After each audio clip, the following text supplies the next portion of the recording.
Hello folks, Everchanger here, and welcome back to more Pokemon Blaze Black 2. Last time, we made our way through the remainder of Reversal Mountain, and we emerged here in Undella Town. So, I think, this episode we are going to take in this very quaint atmosphere and explore Undella Town a little bit, and probably some other areas as well. We're starting construction to further develop Undella's resorts. We just connected to the volcano, and we are in awe of nature's power. If we bring up our dowsing machine right here, you might notice that there is quite a bit of hidden stuff around here. First off, we have a shiny stone right here, which is definitely worth picking up. And right over there, if we head this way, we have berry juice, which I believe restores 20 HP, which is very nice. I don't think there's anything up here, is there? There is not. This is just a rock, yes. So Undella Town is interesting because it is different in the summer month only, which is pretty cool considering the next episode I'm going to be recording will most likely take place in the summer, unless I try and get ahead a little bit. So sometime soon, this city is actually going to change a little bit, which is pretty interesting. Right now it is very quaintly feeling, which I very much like. I do not want to exit to the north of town just yet, because there is an event there that I do not yet want to do. Sometimes Jellicent float into Undella Bay. They have a reputation for being a little unusual. Yes, that is something very important that also requires to play on a certain day of the week, which means I am definitely going to have to take care of that. Anyway, if we head in here, I think what I want to do is I would like to heal up after our adventures in the mountain, perhaps buy some equipment, and switch around our party a little bit. So I'm going to cut away while I do that, and I will be right back. Alrighty, we are back. I didn't end up buying anything, but I did switch Mandibuzz into the front and give it the amulet coin, because Magnezone's been getting a lot of time in the spotlight recently. Anyway, if we head down here onto the beach, you will notice that there are quite a few hidden items here. These hidden items are interesting because they tend to be decently valuable, things like pearls and stardust and things like that. And the interesting thing about these is they will actually regenerate over time if you wait long enough, which I find very interesting. But I guess it makes sense considering this is to emulate things washing ashore from the ocean, which is a process that will continue as it happens. Anyway, if we head up here, the cross transceiver will begin to ring. Hi, is this David? Really? That's what you want to become, David? I think it's wonderful for anyone to have a dream. I must work hard too. Oops, my colleague is calling me. I have to get back to work. Talk to you again. Goodbye. Very interesting stuff. Now, as we are standing here, I actually just remembered that I neglected to grab something in the Pokemon Center that we may actually have right now. So we're actually going to head back into the Pokemon Center because I definitely planned out an optimal route right here. Now, is it you I have to talk to? Hey, you. If someone offered you a plain old citrus berry for 1,000 Pokemon dollars, would you buy it? No? Figured as much. Well, either way is fine. If you don't agree with the price, don't buy it. That's what shopping's all about, right? And we unlocked the Shocking Shopping Funfest mission. Heh. What's important is whether you agree or not. That is not what I came in here to grab. Is it you? I can buy the Pokeballs sold here because somewhere somebody is making them. Thank you, person I don't know, making Pokeballs somewhere. I have to wonder if that is another reference to Pokemon X and Y. Interesting. Undella Bay's abyssal ruins have messages carved into the walls. Another very interesting thing, but again, the thing I did not come in here to find. Did I really talk to everyone that I didn't need to talk to first? Hello, boy. Do you have a villa in Undella? You are rich. As a token of our new acquaintance, please accept this. And we get HM05 Waterfall. Really? That is definitely different from the original Black and White 2. You did not get this until much later in the game in there. Really glad I came in here. Waterfalls are such beautiful things. It must be such fun to scale them. That changes my plans for future episodes considerably, because I did not take into account the fact that we would have access to Waterfall right now. But for now, I am still going to do what I plan to do for this episode, and then tweak the schedule a bit going forward. So what we want to do is we want to head out here to Route 14.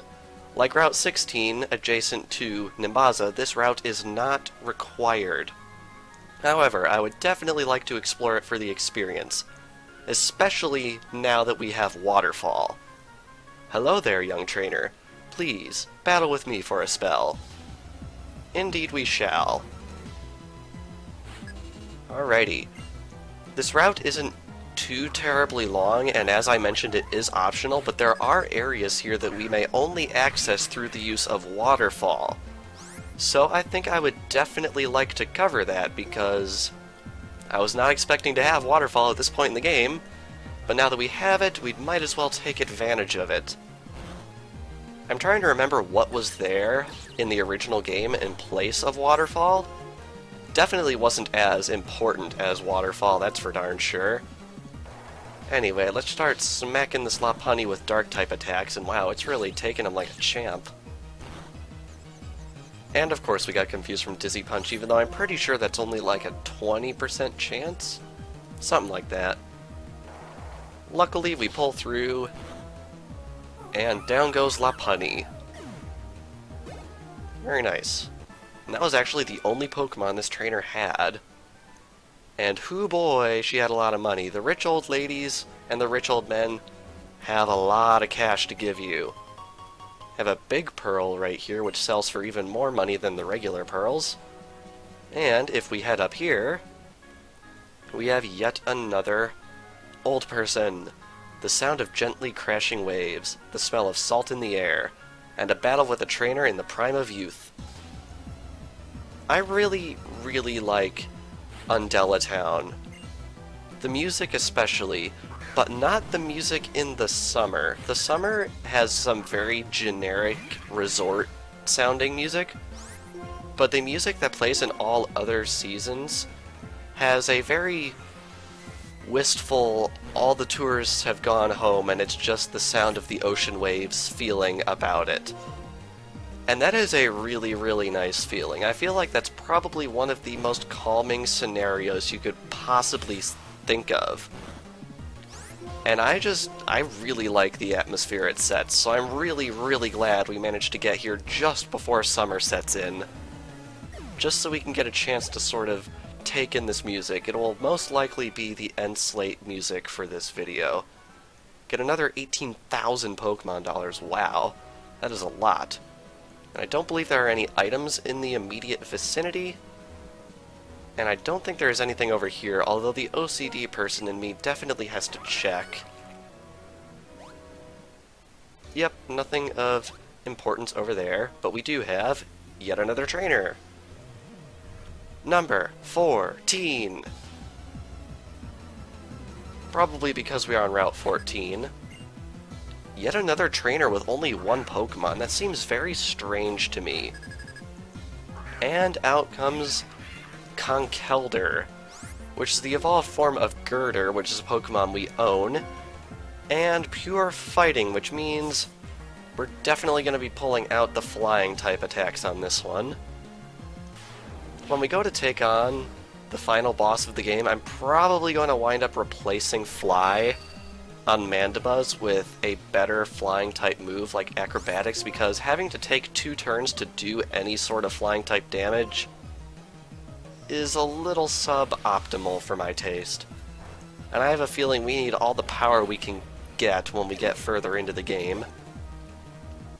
And we have defeated yet another trainer. Not nearly as much money as the older gentleman and woman on this route, but anyway, as you can see, we have waterfalls here, which I guess we are going to be checking out this episode because we just randomly got Waterfall. I suppose it makes sense because there is actually a special area that you can only access with Waterfall off this route, and I have a feeling the hack creator wanted us to be able to access that area a little bit earlier, because there is something important there that will show up very, very soon. Anyhow, right here we have a triple battle, which I have been conveniently ignoring. So I think we are just going to play the weaknesses here, although I don't think I have anything that Gligar is weak to. So I think we're just going to blast it with a Zen Headbutt. Alrighty. That is definitely going to bring down Chansey. Oh wow, it didn't. I'm very surprised at that, although Chansey is probably one of the most defensive Pokemon out there, so I suppose it makes sense. Although I think Chansey is actually more specially defensive than physically defensive, so I probably should have tried Force Palm instead, because I think Force Palm is physical. I'm not positive of that. I think it is. Wow, I'm surprised all of the opponents survived my onslaught. Oh well, that's not going to happen this turn, that's for sure. Okay. Down goes Chansey. Get lots of experience for that. Take down Gligar. Get comparatively less experience for that. And take out Dusclops, which should give us some experience somewhere in the middle. Yep. Very nice. I'd say we are pretty much triple battle genius, considering we've actually done quite a few of them by this point. Actually a bit surprising. Trainer tips. While you are using the cross transceiver, press a direction on the control pad. The appearance of the screen will change in varied ways. Not sure if that applies in single player. It might only apply in multiplayer, which of course we do not have access to at this present time. Anyway, I think I'm going to take the main path to start out here, because we have another ace trainer to fight. And as you might expect, this one is a rotation battle. I like how they sprinkled a little bit more of these around in the hack, not the hack, in Black and White 2 compared to Black and White 1, because in Black and White 1, this type of battle did not appear very often, so I'm very glad that it got its time in the spotlight.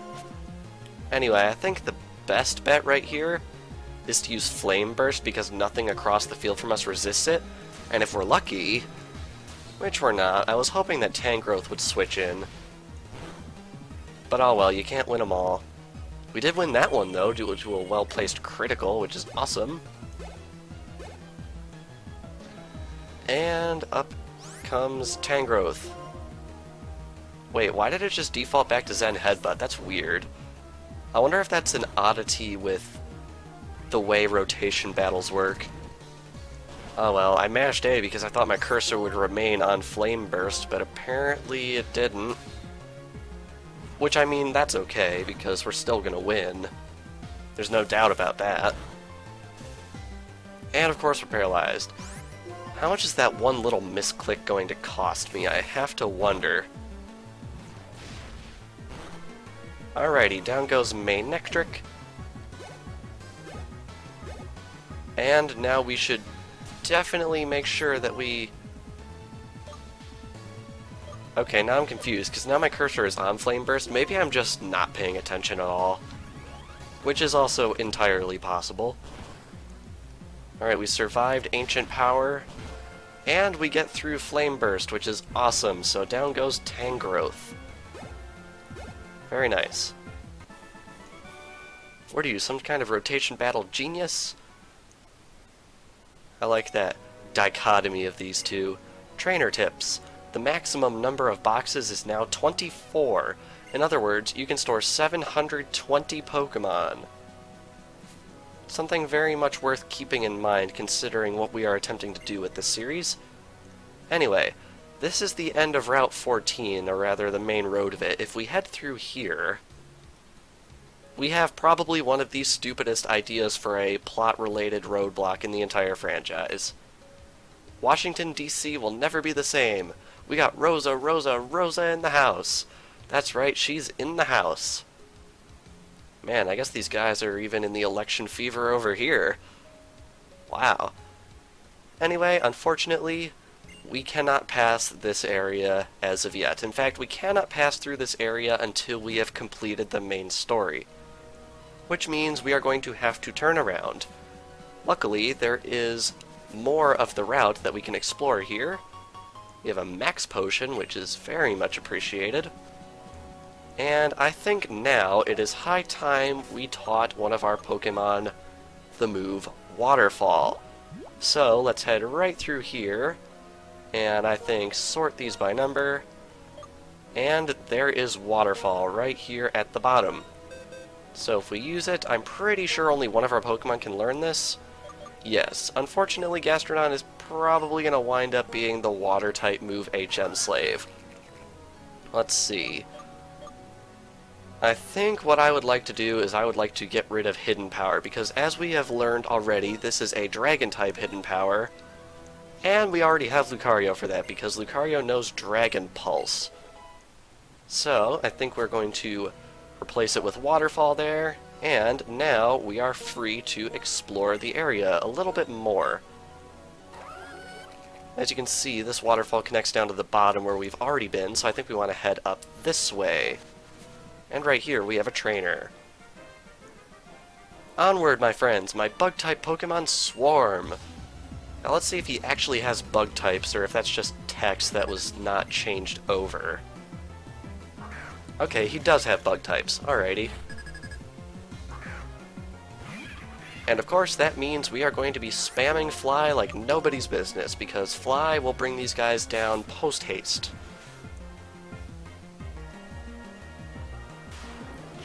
Alright, watch it drop. Wow, that was fast. Awesome. Alright, Mandibu's getting ever closer to level 51 right here, which is awesome. Probably going to get it before the end of this battle, which is nice. Especially if we have a Heracross coming out next, which we might, because Heracross is sort of unofficially the parallel of Pinsir in a way. And if a Heracross comes out next, hoo boy, is it in for a fun time. Oh, nope, it's a Drapion, which also works for me. Now, Drapion is interesting because I don't think it's actually bug-type. If I'm not mistaken, I'm pretty sure Drapion is actually dark and poison, which is something I feel like a lot of people always forget. People always use Fly or other flying-type moves on this thing, thinking that'll be super effective, and it's not. And of course Fly misses, which is a little frustrating considering it takes 2 turns to execute. Alright, let's see if we can get lucky this time around. Drapion's attack. Hone Claws, gonna go through all that jazz. And now, can we actually hit it with Fly? Yes. And as you can see, it was not super effective. It didn't even do half damage, which can be a little bit frustrating. I just wanted to demonstrate that no, Drapion is not in fact a bug type, because I feel like a lot of people mess that up. Not that they're foolish for doing so, it's certainly justified considering it evolves from a bug type. I'm pretty sure when it evolves from Skorupi to Drapion, it drops the bug type and replaces it with Dark. I think that's how it works. Alright, I think one more Feint Attack should do it. Definitely don't want to switch because we got Toxic Spikes coming out here. Alright, we can eventually bring down this Drapion. Although, I don't think anything will be as bad as that monster of a Staller back in Liquid Crystal with Zane's Umbreon. In hindsight, I probably should have cut out the 10 to 12 minutes I spent fighting that thing, but ah well. Mandibuzz is attempting to learn Bone Rush, which is interesting because it's a ground-type move, but as you can see here, it's really not good at all, so I think we're going to skip out on it. There we go. and we defeated yet another trainer on this route. Very nice. If we head on through here, we have wild Pokémon, which we already own because of course we do. Anyway, as you can see, right here, we are above the other waterfalls that we saw on this route. Now, is there anything over here of interest? There is. We have a Lucky Punch. This move is interesting because I'm pretty sure it raises attack, but only when equipped to Chansey or one of its evolutionary relatives, which is interesting. Actually, not sure if it applies to Happiny. It definitely applies to Chansey, and I would expect it to apply to Blissey. And it looks like we have another falsely set flag. Let me guess. Alright, here we are. We have a Nugget. It's kind of funny how many of these flags for legendary Pokemon seem to be incorrectly set. I hope it doesn't lead the game to bug out later on, but I always keep backups, so we should be okay. Anyway, right here. Hi, is this David? Great, David. You have 6 gym badges? You're a tough trainer, aren't you? Oops, my colleague is calling me. I have to get back to work. Goodbye. Yet another call from that mysterious trainer. Anyway, what I think we ought to do is surf right across here. And we actually have yet another trainer. Hoo-ha! I want to say this is either the last or the second to last trainer on this route. I think I missed talking to a fisherman a little while back, so I'm going to have to make sure to go back and talk to him before we progress any further. Anyway, we have an Ursaring here, so I think Feint Attack is probably a good choice. It's a decent choice. Now, the interesting thing about Mandibuzz, I think, is it normally does not evolve from Vullaby until level 54. That was one thing that was changed in this hack, so I have a feeling once Mandibuzz gets past level 54, it's definitely going to start coming into its prime as a fully evolved Pokemon, because up until now we've had an officially under-leveled Mandibuzz, which is interesting. Got some level ups right here. Does this mean everyone is level 50 across the board? I'm actually not sure. Oh wow, Gavite's still at level 47. That's odd. Wait, what item do you have equipped? Oh right, Gavite has the Lucky Egg. It doesn't have the experience share. I might have to switch that around at some point. Anyway, I think we're going to switch in Lucario to take down this Gigalith right here, because this thing has quite a bit of bulk to it, so I think we're going to want to start smacking it with our most powerful moves. And as you might expect, it is definitely packing Sturdy, because Game Freak just loved Sturdy this generation. It's crazy how much Game Freak loved Sturdy this time around. Anyway, that's not going to save it very much, because down it goes. Get a lot of experience for that one. And up next we have Conkeldurr. I think I would like to switch in... Well, Victini's paralyzed. Oh well, we'll risk it. Besides, we can't let Lucario have all the fun. I'd like to try and get some better... Oh right, there was Stealth Rock in play. I forgot about that. Let me guess. I'm also slower. I am slower. Missed. And Zen Headbutt hits. Wow, that was quite an interesting turn right there. I'd like to try and get a little bit more level parity going, and of course it survives with like 1 health. Because why not? But yeah, Lucario's been over-leveled for the majority of the LP, and I think it would be nice if we got everyone on a bit more of an equal playing field. Anyway, Gastrodon takes Rock Slide like a champ. Let's try out Waterfall. Now, I will admit, Waterfall really isn't all that good of a move, but I think it can actually cause flinching, which is neat. I think it's kind of like a variation of Bite in that regard. I might be wrong about that. Anyway, right here, we have yet another Nugget. Very nice. Now I think I want to backtrack a little bit, because right over here I'm pretty sure I missed a few things. Am I correct about this? Let's head down this waterfall. Well, of course I forgot to talk to this guy.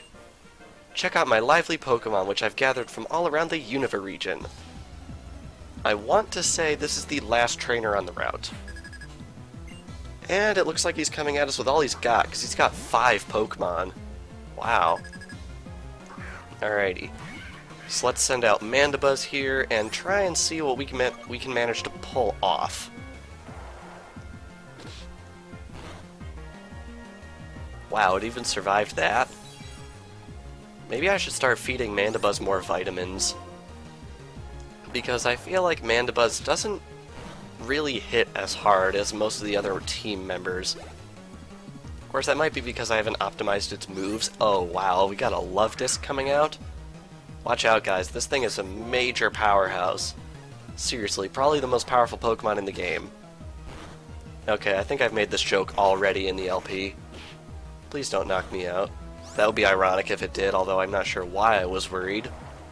Love Disc is pretty... Honestly, I'd say Love Disc is the worst Pokemon out there, because it feels like it was designed in about 5 seconds, and just thrown in a random endgame Hoenn route, and is completely awful, is not worth using. There's like no redeeming features about it except to farm heart scales off of it, which is really unfortunate because I feel like Love Disc could probably do a lot better if it had an evolution or something like that, but no, it's probably the definition of a filler Pokemon at this point, if we're going to be perfectly honest here. Alright, I'm going to have faith that I am actually faster than this Quillfish and can bring it down in one shot. Am I right about this? Oof. Oh, we got a flinch. Okay. I can work with that.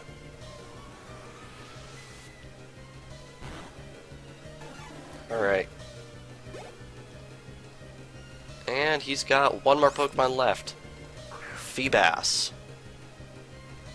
Which is also not a good Pokemon whatsoever, but it has an evolution in Milotic, which is a fantastic Pokemon. So at least Feebas has that going for it.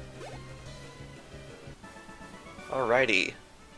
And down goes the Fisherman, which I think is the last trainer on this route. Alright, is this hidden item over here? No, it's on the other side. So I think with that, I think that's everything we have to explore in terms of trainers. So I think we should ascend this waterfall, and then head across this way and down this waterfall, because I think that will give us the last little bit of this route that we have not yet explored. Okay, so we want to dock here, and we have a free protein. Hey, what was I saying just now about vitamins? And right over here, we have this mysterious entrance right here. Now, I would normally end off the episode here, but as you can see, our team is in a little unfortunate straits, so I think I'm going to fly back to the Pokemon Center and heal, and I will meet you guys right back in this very spot. Alrighty, I am back in this area. Worth noting, while I was away healing, I swapped Victini's experience share with Gabite's Lucky Egg, so now Gabite has the experience share, and Victini has the Lucky Egg. But anyway, now that we have explored all of this route, I think we are going to end things off here. So, this past episode of Pokemon Blaze Black 2, we explored the tiny town of Undella, and we surprisingly enough attained HM05 Waterfall, which you normally don't get until much later in the game. Which means, now that we have explored the entirety of Route 14, next time on Pokemon Blaze Black 2, we are going to have a little change of plans, and we will be exploring this area, which I did not expect to be available to us this soon. So without further ado, thank you all for watching, and I will see you guys next time.